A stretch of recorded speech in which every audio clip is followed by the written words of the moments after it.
drummed against the bus windows as Marina watched the imposing Blackstone Corporation building emerge through the morning fog. 40 floors of mirrored glass cut through Chicago's gray sky. First day at work.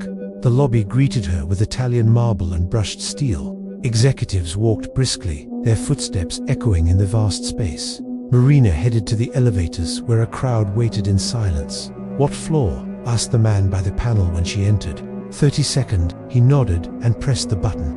Marina noticed his fingers abnormally long and pale. When the doors closed, she felt a strange pressure in her chest. The elevator began its ascent. Numbers changed, -5, 6, 7, 8. But the sensation was odd, too slow for the indicated speed. At the 10th floor, the elevator stopped. Doors opened to an empty, dark hallway. No one entered. No one exited. 15 seconds of silent waiting. "Technical problem," murmured the pale man, but Marina noticed a strange smile. The doors closed and they continued up. But those 15 seconds of darkness were burned into Marina's mind like a disturbing photograph. 2 weeks passed. Marina had adapted well to Blackstone's frantic pace. Spreadsheets, reports, endless meetings. Her colleagues were friendly, the work challenging. But the elevator continued to bother her. Small details accumulated like drops forming a storm. Sometimes it stopped at floors no one requested. Other times, doors remained open at empty hallways, as if waiting for ghosts. "Have you noticed anything strange about the elevator?" she asked Carlos during lunch. He laughed while chewing.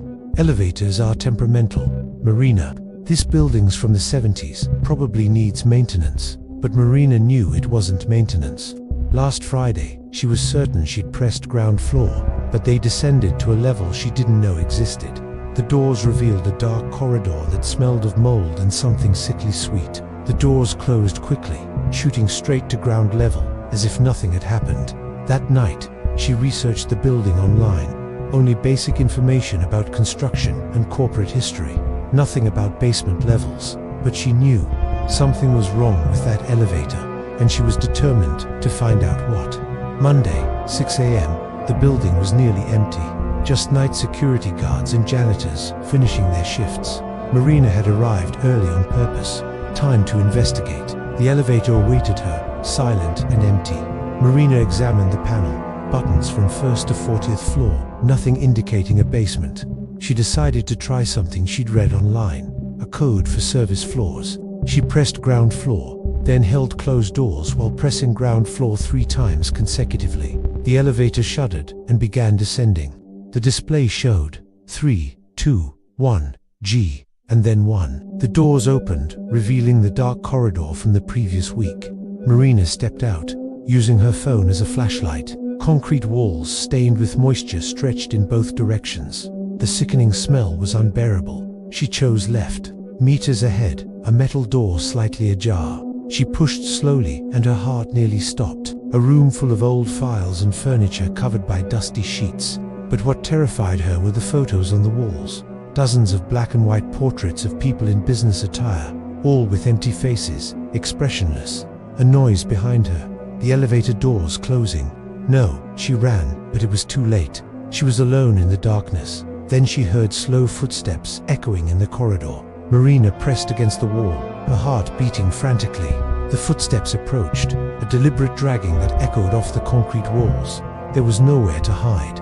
The room door was meters away, but any movement would alert whoever was approaching. The footsteps stopped. Absolute silence. Marina held her breath. Then she heard the familiar ding of the elevator arriving. The doors opened, spilling yellowish light. Without hesitation, she ran and threw herself inside. When she turned, she saw a figure in the shadows, tall, in a dark suit, face hidden. The doors closed and the elevator shot upward. Marina trembled. On the display, numbers spun wildly. -1 he, 2, 5, 21. The elevator was rising too fast, randomly skipping floors. She pressed the 32nd floor repeatedly, but was ignored. 35, 38, 40, 41. It stopped at the 41st floor. The building only had 40. The doors revealed a replica of the ground floor lobby, but in sepia tones, like an old photograph. People in clothes from past decades walked slowly. mechanical movements. A woman in a 1950s dress approached. Her face was empty like the photographs in the basement. "Join us," she said with a voice like static. "The elevator never stops for those who belong here." Marina frantically pressed closed doors. The doors began closing as the woman extended her hand. The elevator plunged in a dizzying descent until stopping at the 32nd floor. Normal, lit, full of arriving colleagues. Marina stumbled out, trying to process the impossible nightmare hallucination, but her hands were still dirty with dust from the basement, and there was something in her palm, a small black and white photo of herself, with the same empty look as the others. She couldn't work. During lunch, she went to the municipal library. If something supernatural was happening at Blackstone, there should be records. After hours in microfilm, she found mystery in new corporate building. 3 employees disappeared from the Blackstone building last week. Robert Chen, 34, Sandra Williams, 28, and Michael Rodriguez, 31, were last seen entering the elevator. Police investigating. -1978. She continued searching. More similar news. 1982, 2 disappearances.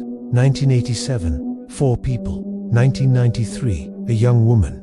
The pattern repeated every 5 years. Most disturbing was a 1995 article with photos of the missing. In the corner, she recognized the pale-fingered man, exactly the same, not having aged a day. Marina printed everything and researched ghost elevators, portals between dimensions. Some buildings were built over convergence points, where the barrier between realities was fragile. Elevators, confined spaces in vertical movement, could act as inadvertent portals. Theory wasn't enough. She needed concrete answers. She would return to the basement. This time, prepared, Marina spent the night preparing powerful flashlight, duct tape, rope, hammer. She left a letter for her sister explaining everything, in case something happened. 5:30 a.m., the building was deserted. She used the same code and descended to the basement again. This time, she was systematic, marked the path with tape and tied the rope at the elevator entrance as security. The corridor extended much further than she'd imagined. Dozens of rooms with artifacts from different eras. Typewriters from the 40s, computers from the 80s, unrecognizable equipment. In one room, she found a 1978 employee board. Front row, Robert Chen, Sandra Williams, Michael Rodriguez, the missing from the newspaper. They looked identical to the old photos, but with that familiar emptiness in their eyes. "You shouldn't be here." Marina spun. At the entrance stood the pale-fingered man. Now she could see his face clearly. Young, about 30, features that should be attractive, but completely black eyes. "Who are you?" "I'm the operator. I keep the elevator running." He extended his pale hand. "And you, Marina, need to join us." "Never." But he moved with inhuman speed, blocking the exit. "The elevator has already chosen you. You saw the 41st floor. Touched the photograph. There's no escape." The temperature plummeted. Marina heard something terrible. The elevator moving. Her rope had been cut. Trapped. The operator blocked the exit. The elevator hunted its prey. Marina desperately searched for another escape route. "Why do you do this?" she asked, buying time. He tilted his head with unnatural movement. "I don't do anything. I'm part of the system. The building is alive. Marina, hungry. It needs to feed on human essence. Impossible, is it? How do you explain the disappearances? The 41st floor. Your own photo." The photo weighed in her pocket. How did it start? 1973. Architect James Blackstone made a deal. Company failing, family lost. He found other forms of power. The black eyes gleamed. Built this building as a conduit to feed entities from other dimensions. The building trembled as if breathing. Blackstone became the first operator. When he died, I replaced him. When my time came, another person took my place in the real world. What if I refuse? He laughed. Sound like breaking glass. You can't. The elevator has already marked you. Each time you use it, it collects more essence. Soon you'll be like us.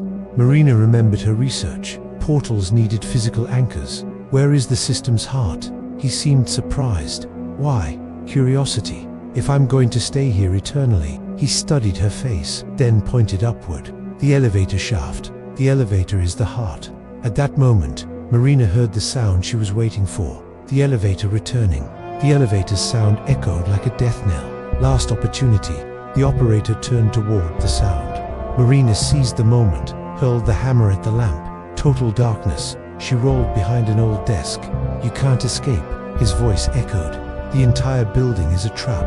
Marina crawled to another door she'd noticed. It opened to an opposite corridor. She ran until finding an emergency staircase. She climbed, floor by floor. At ground level, door locked. She continued. At the 5th floor, she forced entry.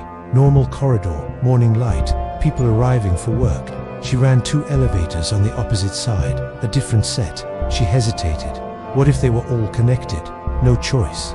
She entered and pressed ground floor, praying. Normal descent. Ground floor. She ran outside, not stopping until across the street. Breathless, she looked back at the Blackstone building. Completely normal. But she knew the truth. She called her sister. She needed help. 3 days later, the local newspaper published a detailed report about the mysterious disappearances. Marina provided all evidence. The story gained traction. Investigators visited the building. A week later, call from unknown number. "You may have escaped, but you can't destroy us. The elevator will find a way." Marina hung up. From her new apartment, she could see the Blackstone building in the distance. That night, she dreamed of infinite elevators. She woke with a photo on her nightstand, herself sleeping, taken from inside her room. The elevator wasn't confined to the building. It was everywhere, and it was coming for her.